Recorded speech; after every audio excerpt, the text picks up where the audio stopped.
Hi, welcome to Pascal's Corner.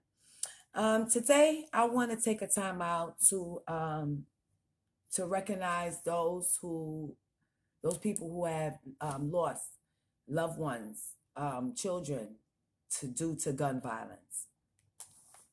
I want to go through this fast because I don't have much time and I don't want to take up too much of yours. Davell Gardner Jr., shot and killed in Bedford-Stuyvesant, Brooklyn. Rohan Levy, 15 years old, shot in the head near his home in Flatbush, Brooklyn. Amar Griffin, 14 years old, inspiring basketball player, shot and killed in a playground. George Rosa, 53, shot and killed stray bullet while walking his dog. This was in Queens. 16-year-old girl shot outside of her school while she was coming out from attending school, was shot. Tiana Johnson was shot at her college degree celebration 5 days before that. Well, 5 days after she was shot and killed, she was supposed to attend her virtual ceremony, graduation ceremony for her degree that she's earned. You have Socoria Turner, 8 years old, sitting in a car, stray bullet. And this was in Atlanta. 11 years old, Davon McNeil was shot in an anti-violence cookout. Gun violence. 7-year-old Natalia Wallace outside her family home in Chicago, shot and killed, straight bullet. Cordelia Valinas, mother of two, gunned down while she was walking to her house. This was in Queens. Now, I named all of this. First, I would like to say that I do recognize Adam Toledo, that was just shot and killed. Right now, I don't care how it happened. I don't care what he had. I don't care about none of those things. Only thing that I do know is that this was a 13-year-old boy, and regardless to what he had in his hand, this is a boy that I know was frightened. And when he got shot, I know he wanted his mother, and she was not there. So right there, I'm feeling like, and looking back into how he must have felt, and to know that this bullet had went through his little body, 13 years old. It's devastating. I can't even begin to tell you, even if I say condolences, I can't understand the depth of your pain. Any mother that loses a child, through regardless, the child is lost, okay? So right now, we're talking about gun violence. We're talking about those things. People my age know what I'm saying as far as these little proverbs that they were saying back then. Like, you live by the gun, you die by the gun. We had a TV show called Beretta, and it was and the theme of it was something of, don't do the crime if you can't do the time. That's like the only thing I know. That's the only verse a lot of people knew. You understand? And then you have, even in the Bible, original verses, original scriptures. This is from the Gospel of Matthew, where it says something of the like, that they that taketh the sword shall perish with the sword. So, in other words, there's a lot of things that we must actually really, really be truthful with. Now, there must be a reason why a lot of my friends are asking me about New Jersey, or asking about other places and wanting to move out. They're not doing it because of police violence. Police violence, as we see, it can happen in Illinois, it can happen in Missouri, it can happen in Michigan, it can happen in Ohio, it can happen in New York City. Everywhere you go, it can happen as far as police violence or brutality. But they want to escape the violence that's going on in the neighborhood. They want to leave that. They don't want to end up sitting on their porch and getting the bullet. I posted something the other day as far as a bullet in a window that went through a window. Believe it or not, the lady had to call the police to protect her for about a week in front of her house because she was scared. So the way that I'm seeing people talk is, what do you guys really want? You guys want to abolish police altogether? Because if we're talking about structure and we're talking about equality, don't you see that the movement that is going on right now is significant? I see change, but there's both sides, and we have to work with both sides. You can't continue to say that, oh, so what if he was running? So what if he escaped? So what if he had a gun? Because the names of these people that I just read out are victims, and they were not participating or in any kind of cahoots with any kind of gun or any kind of gang. And they lost their lives. See, the parents that and the loved ones on that side is not seeing it too much the way you're seeing it, because the person that killed their loved one is somewhat of the person between the ages of the suspects that killed or had participation in killing. These victims here range between the ages of 13 and 19 years old. You have these kids nowadays that aren't scared of anything. They aren't scared of their parents. They aren't scared of the community. This is where they want to put another notch underneath their belt to show them who's boss and in charge, control, power. Okay, and they're not afraid of going to jail, and they're not afraid of dying. They're not afraid of the police. What can we do to bring about that change? Because we have to admit that there is a problem in the neighborhoods. What's making you want to leave? What's making you put on Facebook things that these kids nowadays don't have any kind of respect? We used to curse like sailors, but we always had respect for the elderlies and everything that was around. Nowadays, the elderlies are the ones that's mainly being attacked and abused. This is stuff that wasn't heard of back then, at least not my generation. What can we do? And I don't want to go to the point where they're talking about, oh, the parent, where's the parent at 13 years old? No, it's not about that. It's about the structure and the way this system worked for us, where it didn't. And it wasn't programmed to. We've been dealing with this symptomatic kind of racism for a very, very long time. There's no wonder why there's a lot of African Americans in the projects. Into situations, take everything, take resources, take all kind of programs away from us, where we get bored. These teenagers are bored. They don't have anything to do. And then this pandemic made things 3 times as worse. And that shouldn't go towards the mother. The mother should have been able to have the resources to help her. And this is what this is all about. I'm not here to just cause drama and talk. We're here to talk about the situation, to address the problem, see the realization of the problem, and to find a solution.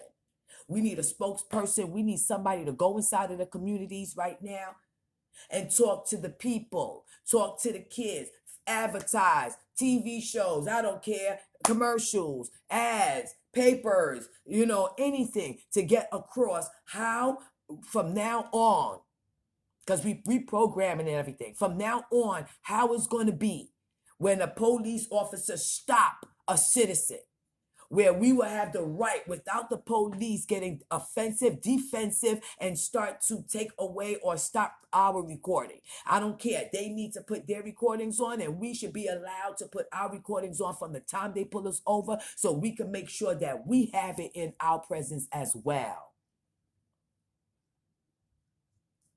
Yes, they are going to have a little power over us. It's called authority.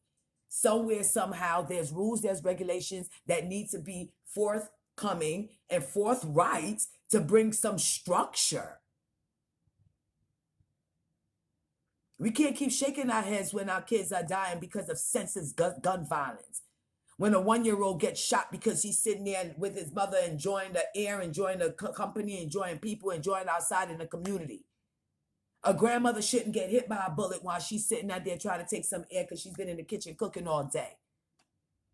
A child going to school shouldn't have to deal with that. Somebody attending an anti-violence thing is trying to bring peace to the day. He shouldn't have to be killed there. We can't even have any block parties because you know it's going to end in gun violence.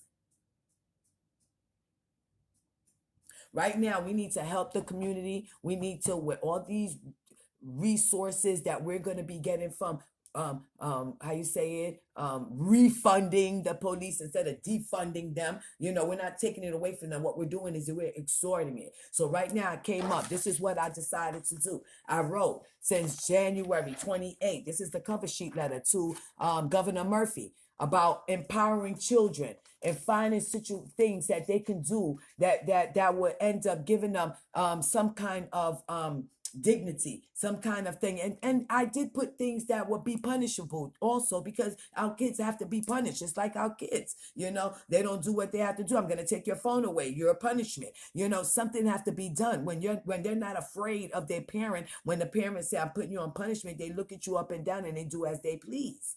And this is something that's not acceptable. Our kids need to go somewhere where they could get some structure, some discipline. Okay, take them out of their habitat, take them out of their comfort zone, and put them in areas like I thought of, where we can start putting some funds into military bases, where they will have place where there's shelter, there's work, there's schooling, and at the same time they can learn some discipline, respect, integrity, morals, and out of all discipline. Okay, because this is what our kids lack right now. And with everything that we had to go through, continue to go through, it took effect and hold of the parents, where we do have these children, but we are uneducated on how we should be doing it. I understand that emotions are running high. There's going to be people that disagree with me. I accept that. We can all agree to disagree. But my part is not to play along to get along. My part is to actually speak my truth. We can't see a problem in one aspect when somebody in our family get killed, and then we want to post something on, stop the violence, or we gotta stop, or black on black crime and stuff like that and everything. But then we'll drag on for eternity about what the cops are doing. Now, if we want to talk about the gentleman, that's why we have to meet up with community leaders, with spokespeople for the community and everything, to let them know how they're going to be stopping us. We can agree, we can talk, we can negotiate, okay, and come to terms on how we're going to reprogram where stopping us, we could videotape and so on and so forth. And we have to teach our young men, because we can't be trying to vindicate every single person that runs. Okay, if you know you did something, you have a warrant, you didn't turn yourself in, you didn't go to court, that was something of your bad. You have to pay the consequences. We need to start making everybody be responsible for their action. This is what bring about growth, and this is what bring about our boys to men. And I'm not talking about the R&B group. We need a change here, and we need to focus, and we need to bring about it in a more positive light. And we need truth where truth is at. You can't ask for 1 minute that this, so what, you don't want the police at all? If that's the case, then you better watch out, because especially in the communities where you don't want police at all, you better watch out for your own people, because they are going to end up getting you before the police do. We need to address this. We need to save our youths. We need to deprogram the way they programmed us in the society that we live in, and reprogram, refund, and reestablish our community, because we not what everybody say we are. As far as the cop that shot with the taser mix-up, now, I do feel that it was a mix-up. The only thing is that we still pay for our mistakes in this world, everywhere you go. So no matter what, we still have to pay for our mistakes. And I think that she should pay for mistakes. But either it's a mistake or it's intentional. Now, as far as the officer that ended up shooting the girl that had the knife. Now, as far as I'm concerned, that cop was not riding around waiting to see what black house he can go to where he can go and at least shoot somebody. He was dispatched. The people that were in that house were frightened. And I even heard the lady said she tried to put her hands on her grandmother. Now, this little girl is running out and she is swinging a knife. When you look at the video, the cop did not come with pointing gun and everything the way everybody says that the cops do, and we need to reform. He came in trying to calm things down. He sees the first person trying to talk, and what's happening? What's happening? Okay, okay. Then all of a sudden, out of nowhere, you see, and this is out of the person's eye as well, this child running out and has a knife, swinging it, almost hit the person that fell on the floor, and then turned around and wanted to go after the girl that was in the pink. No matter when the cop was telling her to put the knife down, stop, freeze, put the knife down, she did not do it. Now, what I'm saying to you is that he asked to put the knife down. It would have been something if he just would have took it out and just shot without saying anything. But I don't know what you wanted this officer to end up doing. This person was actually getting ready to stab. A stun gun with that distance and that fast might not have. Right now, it's, oh my gosh, and you do, and what your head is programmed is shoot to kill. If somebody's trying to kill and you trying to stop them, when the person is looking at the cops and not stopping, you guys have to see that. You guys have to understand that. Now it's going to be that, oh, he could have shot her in the leg. She's swinging all over the place and everything, and then going from here to there. She came from here, pushed the thing, and then going over here, turned her back and going and swinging over here. How can you guys end up saying something like that? But like I said, everybody has their own opinion. Everybody has their own opinion. And I don't think that officer was at fault for using deadly force for this girl getting ready to stab in the front of the officer, not scared of nothing. They called the police because they couldn't control her. Do you understand that? Anyway, I don't know. We need to work together. We need to fix our community. We need to help our children. We need to help the mothers to help the children. We need to get involved. It takes a village. Not just talking about some child. Oh, this girl, oh, her son. Oh my goodness. No, not about that. It takes a village. And that's how it was back then. We need to work together, and we need to work with them so we can establish new rules and regulation on how we get stopped, how we get frisked, who's able to record, and what's right and what's wrong. I'm going to keep pushing this. I will resend this out and do my part and as much as I can, because we need to reach our youth. I'm worried about them. In either way, we need them here. We need our princes and princesses. And and kings and queens are going to be the ones to do it. Well, I'm off and out of here for now. TTYL.